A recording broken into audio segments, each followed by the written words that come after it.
Bonjour à tous, bienvenue dans Sologamy, le podcast des célibataires qui n'ont besoin de personne.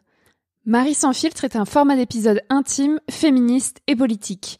Ici, je raconte des expériences personnelles afin de déconstruire le patriarcat. Je vous présente un nouvel épisode au sujet de la dépendance affective, cette dépendance amoureuse à l'égard de personnes que je connais à peine. Je m'en suis enfin débarrassée et je vous explique comment dans cet épisode. Mais d'abord, je veux me présenter comme d'habitude.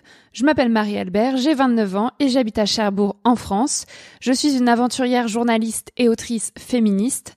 Je me définis comme une femme cisgenre, célibataire, pansexuelle, française, blanche, jeune, mince, valide et athée. Avant de vous parler de la dépendance affective, je cite un commentaire reçu au sujet de mon travail. Aujourd'hui, c'est Julie qui m'a écrit le 23 octobre 2022. Bravo pour ton site, ta newsletter, ton engagement, ton futur bouquin, que j'ai trop hâte de lire. J'ai été victime de violences verbales et physiques au sein de mon couple. J'ai mis longtemps à en parler et encore plus longtemps à arriver à partir.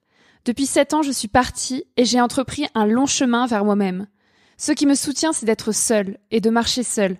Donc forcément, quand je suis tombée sur un article de la revue Kaizen parlant de toi, j'ai couru voir ton site. J'adore marcher seule, c'est ce qui me réaligne, me fortifie et me connecte à ma puissance.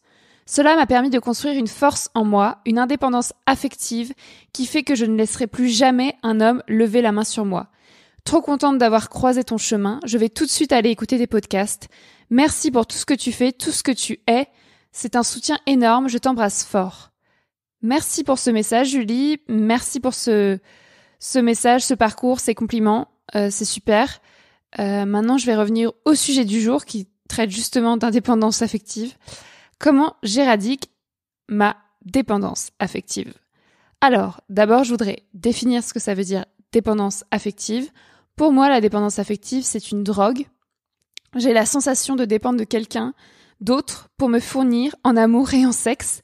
Lorsque cette personne s'éloigne, je souffre le martyre en attendant qu'elle revienne me donner de l'attention.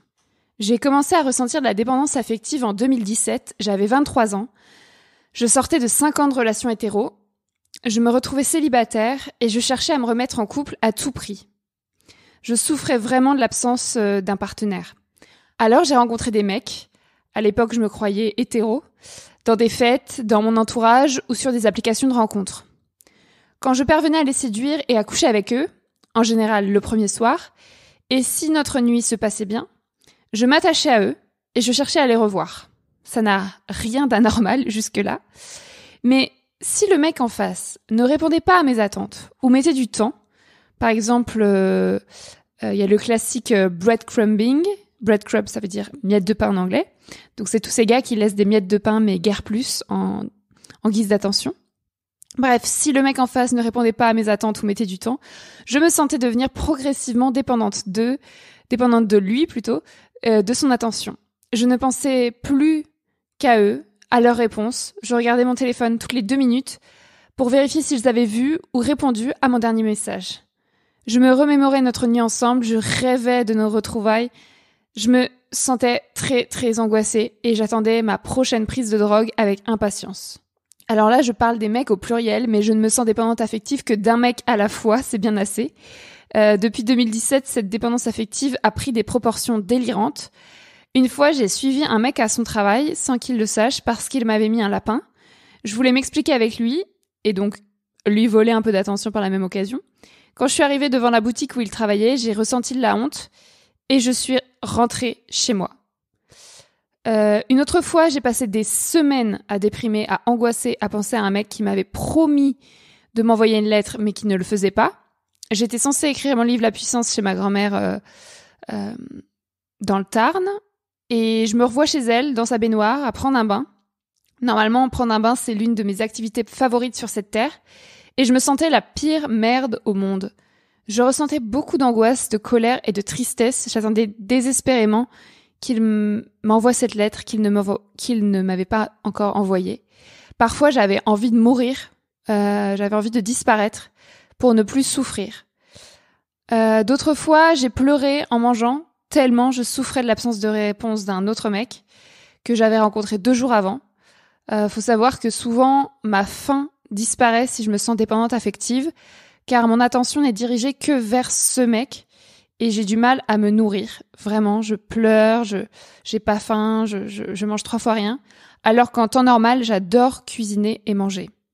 Bref, cette dépendance affective, vous l'avez compris, a mis ma vie en danger parce que j'ai parfois eu des pensées suicidaires. J'ai énormément souffert, parfois pendant plusieurs mois, après avoir rencontré un mec quelconque qui m'avait dit un truc gentil en me léchant 3 secondes le téton. Je précise que je me sens dépendante de gars vraiment différents. Ils peuvent être moches, stupides, prétentieux, sympas. Vraiment, il n'y a aucun critère, mais plus ils me traitent mal, plus ils soufflent le chaud et le froid, plus ils me donnent des miettes de pain, plus je me sens dépendante. Et je pense que je suis pas la seule. Je pense tout simplement que la dépendance affective, j'en ai déjà parlé dans plein d'épisodes, est liée à l'hétérosexualité, ce régime politique que je m'acharne à déconstruire dans ce podcast comme beaucoup de féministes. Mais je pourrais ressentir de la dépendance affective à l'égard de meufs ou de personnes trans, car les relations queer n'échappent pas à l'emprise de l'hétérosexualité, ce même régime politique auquel on ne peut pas échapper. Le patriarcat, les violences conjugales, ça existe aussi dans les relations queer. Mais bon, j'espère que c'est moins prégnant quand même. Bien sûr, dans un premier temps, j'ai décidé d'arrêter les relations avec les hommes cisgenres. Les hommes cisgenres, donc c'est les hommes qui s'identifient au genre qui leur a été attribué à la naissance, pour me protéger et sortir de cette dépendance affective. J'ai arrêté d'utiliser les applications de rencontres, j'ai essayé de pécho des meufs, c'est un échec à ce jour. La stratégie de l'abstinence, de la sologamie, du célibat politique est très utile, m'a été très utile pour me sauver la vie et la santé mentale à de multiples occasions. Mais sur le long terme, je suis toujours retombée dans les bras d'un nouveau gars. Parfois, après 1 an et demi d'abstinence, certains mecs m'ont tellement traumatisée que je n'ai pas baisé pendant 1 an et demi, ce qui est relativement long pour moi. Mais je suis toujours retombée dans les bras d'un autre gars. Tout simplement parce que je cumule plusieurs points faibles. En plus de la dépendance affective, je tiens à citer l'hétérosexualité compulsive, charmante expression déjà étudiée par les féministes, qui désigne dans mon cas ma propension à tomber dans les bras, à pécho, le premier mec cis qui me regarde et s'intéresse un peu à moi en soirée. Ajoutons à cela 1 ou 2 verres d'alcool et le tour est joué. Je veux l'embrasser et le ramener chez moi. Là encore, si j'arrive à le séduire et à coucher avec lui, et si la relation sexuelle se passe bien, je suis foutue. Il va repartir chez lui et je vais tomber dans la DEP, la dépendance affective. N'ayant pas encore trouvé de solution pour mon hétérosexualité compulsive, pourtant je ne suis pas hétéro mais pansexuelle, j'ai décidé de trouver une solution à ma dépendance affective et c'est le sujet de l'épisode. Une solution non pas radicale, mais graduelle. Une solution progressive. Si j'estime que l'hétérosexualité, le patriarcat, les mecs cis ont une large responsabilité, si ce n'est toute la responsabilité, dans cette dépendance affective, coucou les Disney, coucou les princesses qui attendent leur prince pendant 150 ans, et coucou toutes les comédies romantiques de Noël. D'ailleurs, je déteste Noël. Je crois, malgré tout, que j'ai une marge de manœuvre. Non pas une responsabilité dans cette galère, mais une marge de manœuvre, une capacité à m'adapter, à sortir progressivement de la dépendance affective. On appelle ça une agentivité. J'ai du pouvoir. Ma stratégie de sortie de la dépendance affective, je vous la livre tout de suite. Elle est directement inspirée de ma stratégie de sortie des douleurs chroniques. À ce sujet, vous pouvez écouter l'épisode « Comment j'éradique mes douleurs sexuelles » que j'ai rediffusé la semaine dernière dans Sologamie. L'application Pathways, spécialisée dans les douleurs chroniques, a tout changé pour moi à l'été 2022. Après avoir soigné ma vestibulodynie, grâce à cette application, je l'ai appliquée à d'autres douleurs chroniques, comme mes tendinites au tendon d'Achille, puis à la dépendance affective. Après tout, il s'agit d'une douleur chronique également, même si elle est plus mentale que physique. Voici les étapes que j'ai suivies. Étape numéro 1.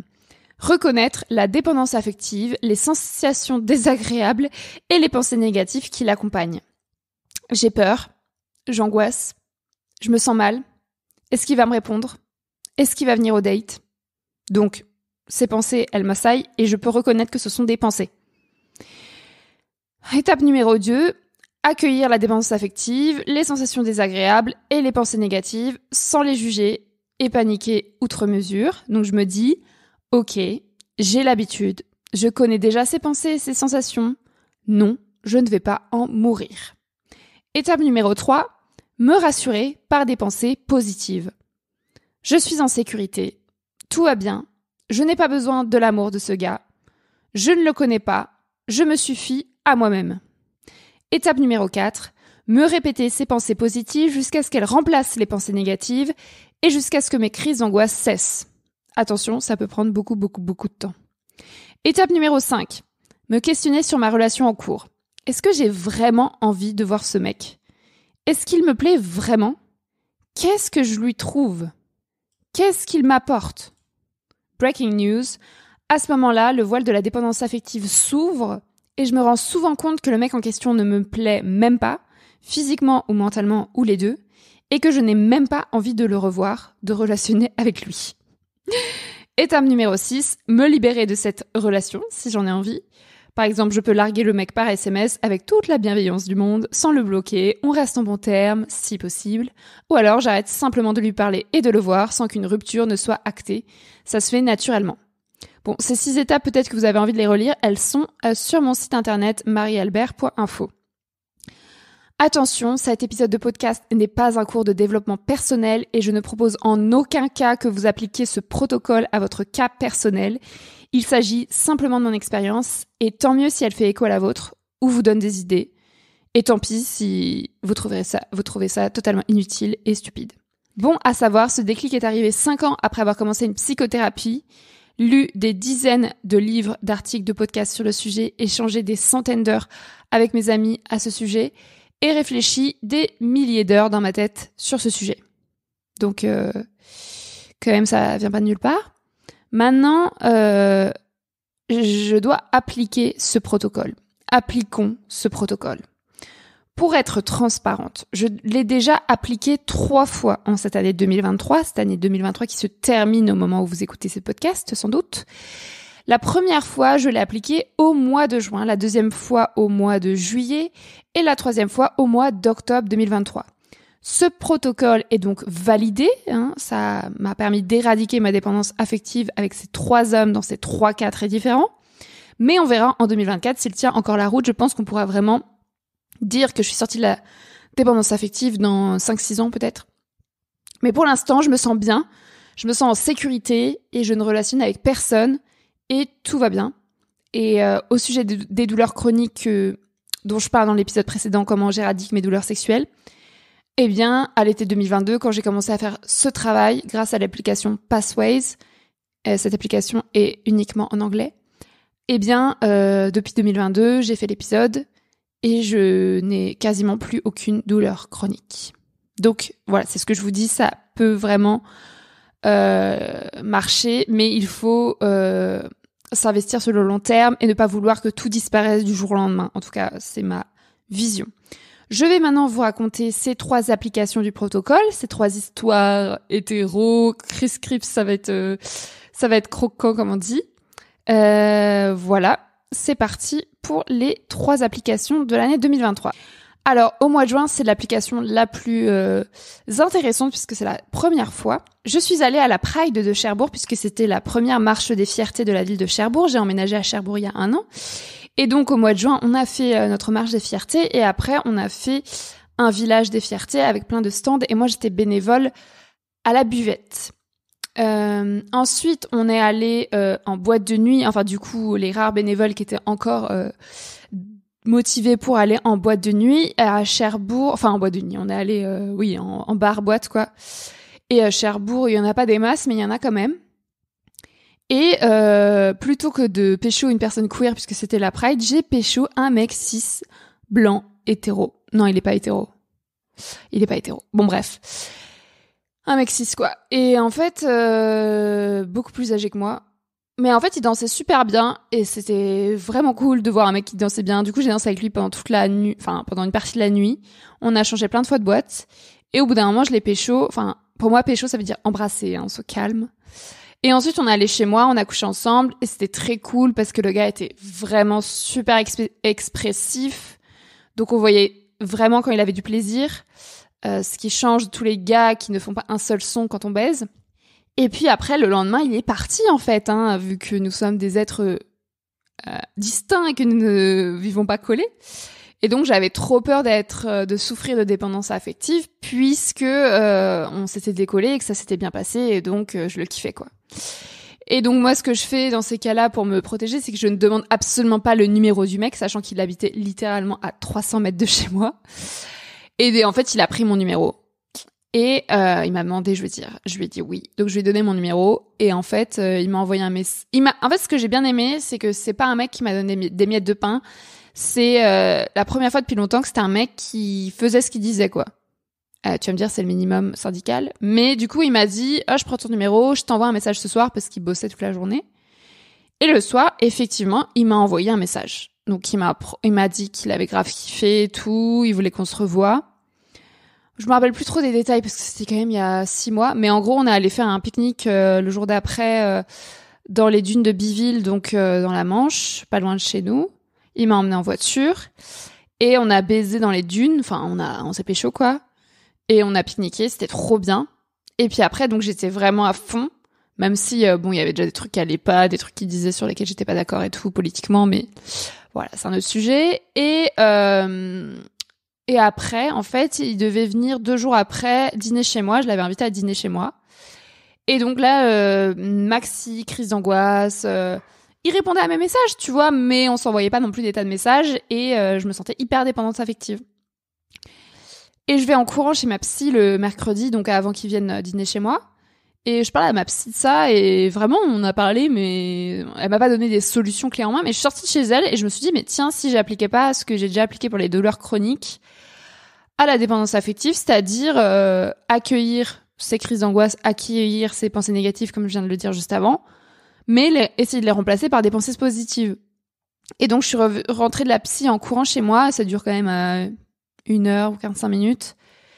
Et j'arrêtais pas de me dire, je suis en sécurité, j'ai pas besoin de lui, je le connais même pas, j'ai pas besoin de sa validation, j'ai pas besoin de son amour, tout va bien, je suis en sécurité, il va venir dîner chez moi, tout va bien, tout va bien, tout va bien. Et en fait, au bout d'un moment, ma crise d'angoisse, elle passait. Alors peut-être qu'1 heure après, elle recommençait, mais à chaque fois, je me rassurais avec une nouvelle salve de pensées positives. Et le mercredi soir, il est venu dîner chez moi.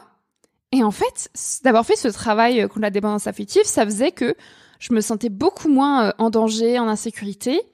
Et comme je disais, le voile de la dépendance s'est levé, s'est ouvert, et j'ai pu voir le mec tel qu'il était vraiment. Et en fait, j'ai passé une soirée vraiment pas top, parce que je me suis rendu compte qu'il me plaisait pas. Et même quand il parlait, en fait, il avait passé une journée compliquée et du coup, il était super triste et il voulait parler, il voulait se décharger comme si j'étais une psy, il voulait se décharger toute son humeur négative. Et moi, j'avais pas la place pour parler de ma dépendance affective et puis j'avais pas forcément envie de lui en parler. Et en même temps, j'avais pas envie de faire ça psy. Du coup, je lui dis, non, du coup, me raconte pas. Sauf que lui, il s'en foutait, il me racontait quand même, et il se mettait à chialer et tout, et j'étais en mode, this is trop intense. Et je me suis rendu compte qu'en fait, j'avais pas envie d'être sa psy, j'avais pas envie de relationner avec lui parce que je voyais que il allait un peu se servir de moi comme un déversoir, enfin, comme à peu près tous les mecs cis avec leurs meufs, tu vois, mais moi, j'avais pas du tout envie de ça, et puis ça faisait tellement longtemps que j'étais célibataire, enfin, je le sentais pas. Et puis après, on est allé baiser, et en fait, je me suis rendu compte qu'il me plaisait même plus physiquement, je le trouvais moche et tout. Enfin, vraiment, il m'attirait même plus, j'avais plus envie de le toucher. Et donc, on baisait, mais ça me dégoûtait, tu vois. Et franchement, moi qui adore le sexe et qui me sens toujours dépendante affective, donc en mode, c'est ma drogue, là, je me suis rendu compte que j'avais pas envie. C'était horrible. Après, il m'a rien forcé du tout, à faire, mais je l'ai un peu foutu dehors parce que je disais, oh, il est tard, il faut que tu rentres chez toi. Ce que je ne fais jamais, tu vois. Et il est parti, et là, je me suis dit, oh non, il faut que je le largue. Et du coup, le lendemain, j'ai envoyé un message. Bon, ça faisait que 4 jours qu'on se connaissait, ou 5 jours, mais c'était horrible, quoi, parce que il m'avait dit, si tu veux, on peut se voir dimanche, et puis on peut se voir toute la journée. Enfin, voilà, il voulait vachement me rassurer par rapport à la dépendance affective, et il voulait vachement qu'on se voit et tout. Et moi, le lendemain, j'ai envoyé un message pour le rompre, et il était en mode, écoute, je suis pas vraiment étonnée, parce que pour lui, c'était inespéré ce qui se passait, il y croyait pas tellement c'était stylé. Et du coup, il s'était préparé à ce que je le largue, quoi. Alors que pendant toute la relation, c'était moi qui avais peur qu'il me largue. Enfin bref. C'est horrible de larguer les gens. Mais bon, il y a déjà eu un épisode de Solgami sur ce sujet, même plusieurs.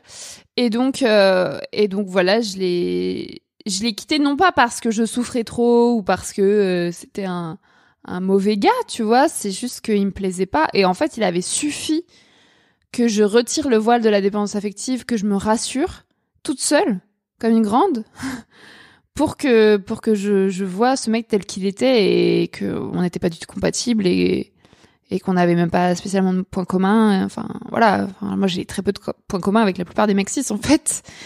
Et donc, pourquoi je voudrais relationner avec eux, ça n'a aucun sens. Voilà, donc ça, c'était juin. Et c'était trop cool parce que du coup, on est resté en bon terme. Et après, il m'a souhaité mon anniversaire, mais c'était pas lourd. Et après, il m'a félicité pour ma traversée des Pyrénées.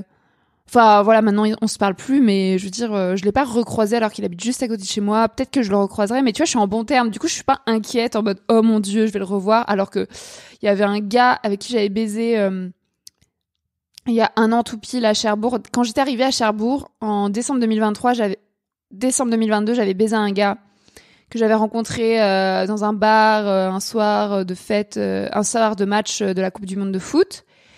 Et j'avais raconté ça dans l'épisode Je baise et je dis je t'aime le premier soir. Et en fait, j'étais super dépendante affective de lui. C'était passé super mal. Il m'avait super maltraité et tout, mes deux pains. Et du coup, je m'étais auto-larguée comme d'habitude pour me protéger parce que je souffrais trop. Et du coup, ce mec-là, j'aurais trop peur de le recroiser dans les rues de Cherbourg. Alors que on n'est pas en mauvais termes non plus. Mais j'aurais trop peur parce que j'aurais trop peur que ma dépendance affective, elle s'emballe à nouveau pour lui parce que ça s'est fini comme si j'arrachais un pansement. Alors que là, maintenant, avec cette histoire du gars au mois de juin, bah si je le recroise, je suis ok parce qu'en fait, on est en bon terme et j'ai pas souffert, quoi. Je pense que vous voyez ce que je veux dire. Donc ça, c'était au mois de juin. Maintenant, au mois de juillet, j'ai déjà raconté aussi cette histoire dans mon podcast Sologamie cet été sur le Survivor Tour, dans un des épisodes. Donc en juillet, je pars dans les Pyrénées pour faire continuer mon Tour de France à pied, qui s'appelle le Survivor Tour, et je rencontre au bout de 3 jours un mec, un randonneur, et on baise au bout d'un moment. Et le gars, je le trouve super beau, vraiment il m'excite de ouf, mais moralement, quand il parle, il est anti-féministe, il a des propos racistes, enfin, il est absolument pas déconstruit. C'est un mec blanc, cis hétéro, quoi, de base. Et donc, on a une nuit ensemble et après, on se quitte parce que on marche pas à la même vitesse et que, voilà, lui, il continue les Pyrénées, moi, je continue un peu derrière. Et en fait, lui, il voudrait continuer à relationner avec moi. Mais en fait, moi, tout de suite, avant même de me laisser entraîner dans la dépendance affective, j'ai vu que politiquement, on n'avait pas les mêmes positionnements, les mêmes opinions, et que je devrais... Enfin, lui, il voulait se déconstruire, il disait qu'il voulait apprendre et tout, mais il a genre 3 ans de plus que moi, j'ai rien à lui apprendre, en fait, il peut apprendre tout seul. Merci, au revoir. Donc, en gros, il voulait que je lui apprenne le féminisme, sauf que dès que je lui parlais de féminisme, il se foutait de ma gueule. Donc, je savais que ça n'allait nulle part, et que j'allais me faire chier dans cette relation. Donc, je lui ai dit, bah non, en fait, on va pas relationner, on va pas s'écrire, tu m'écris pas et tout. Et donc, direct, dès le début, la relation, j'ai su que même si je le trouvais stylé, beau, sexuellement, on était compatibles et tout, enfin, en tout cas, on avait baisé une fois et c'était cool, même si j'avais un crush sur lui, voilà, disons les termes, ça n'allait pas le faire sur le long terme parce que j'avais la flemme d'être avec lui et il allait me saouler au bout de 2 secondes, quoi. Donc, j'ai direct pris le recul, direct enlevé le voile de la dépendance affective et on n'a pas relationné. Et du coup, j'ai pas souffert et on est en bon terme. Pareil, si je le recroise, il y a pas de souci en fait. Et par contre, les jours d'après, les semaines d'après, même tout l'été, on va pas se mentir, j'arrêtais pas, enfin, c'est pas que j'arrêtais pas de penser à lui, mais j'ai beaucoup pensé à lui parce que tout le reste des Pyrénées, j'étais plus ou moins toute seule.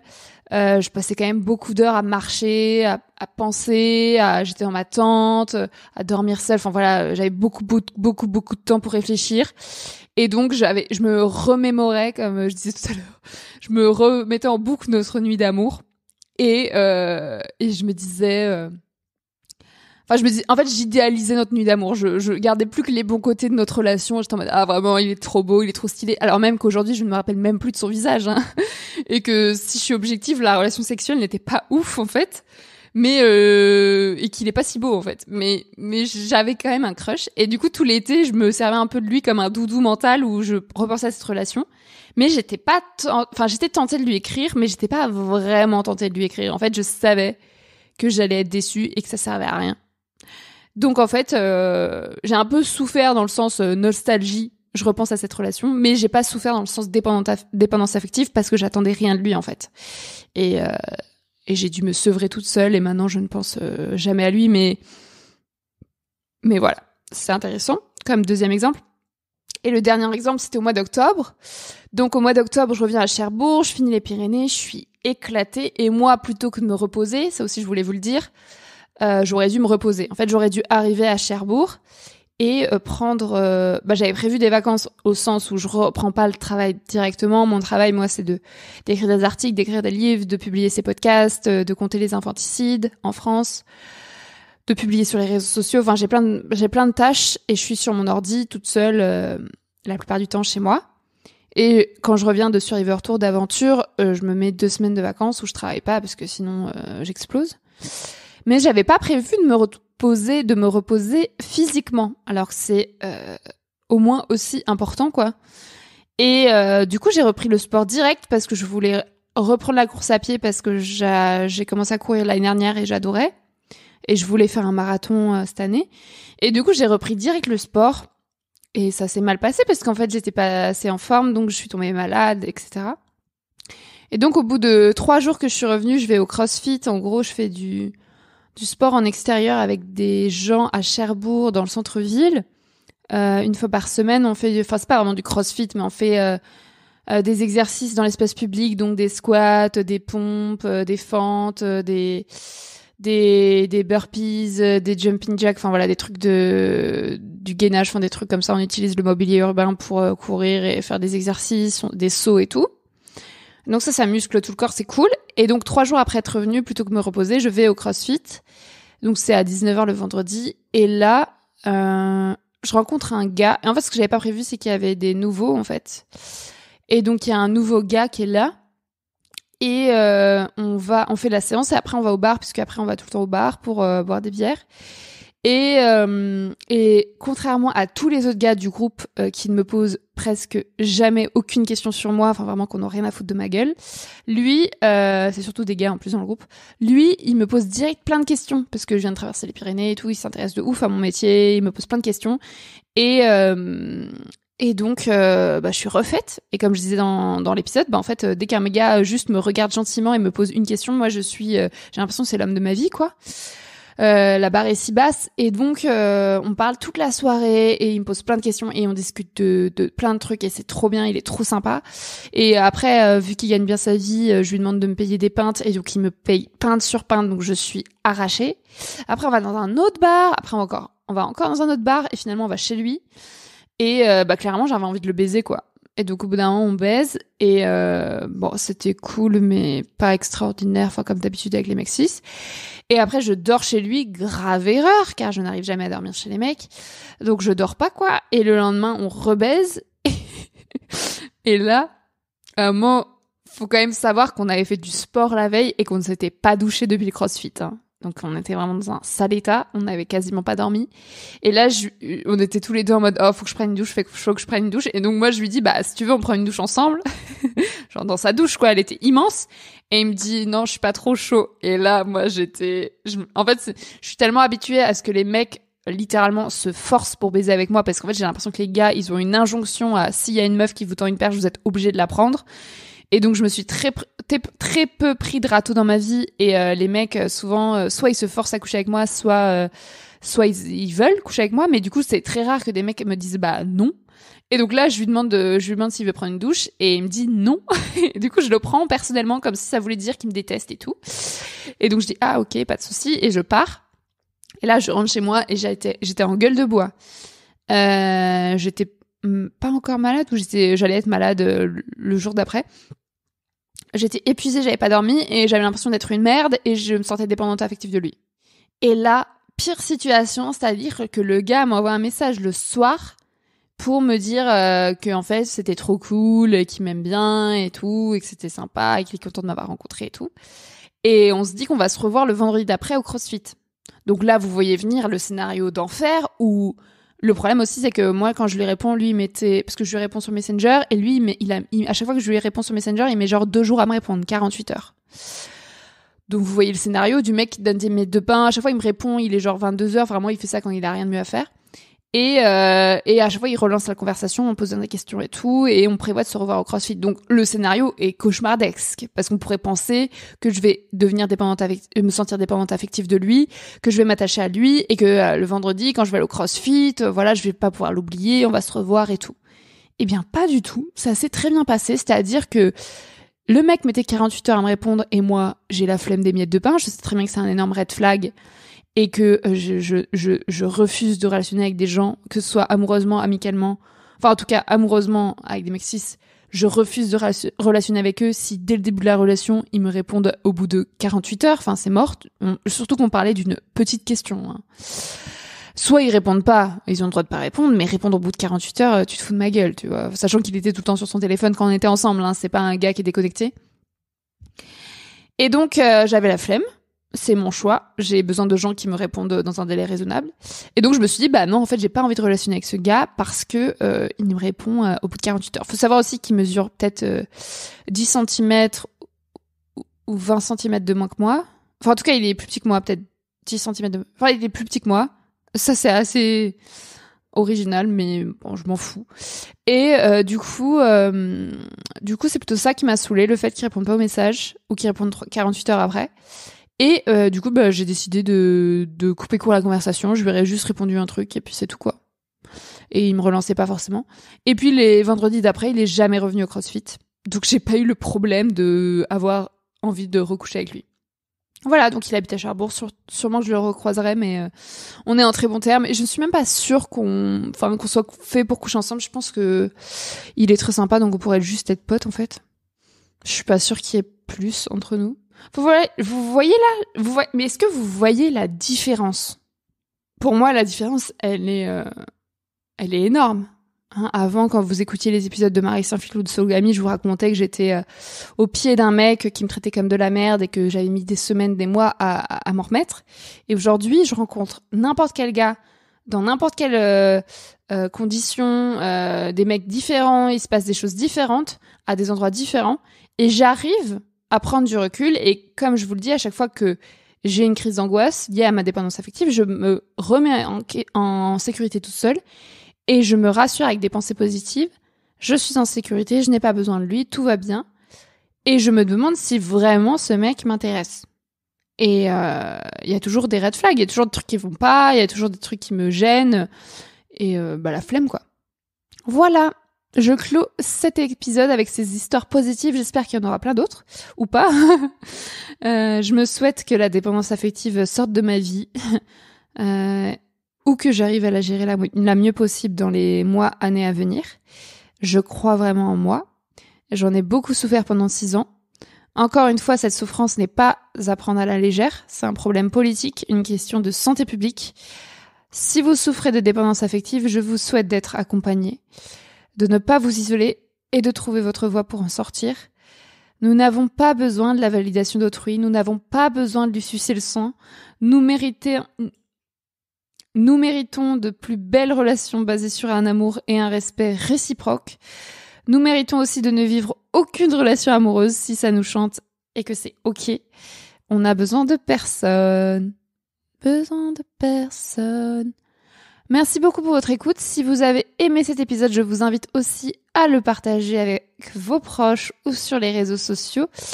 Je tiens à vous remercier pour l'accueil que vous avez fait à mes épisodes de Sologamy toute l'année 2023, puisqu'on a explosé tous les scores d'audience, d'écoute, notamment sur Spotify.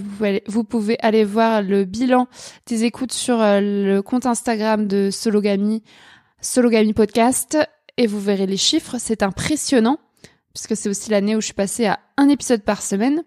C'est aussi l'été où j'ai fait le Survivor Tour, la traversée des Pyrénées, et ça fait énormément d'écoute.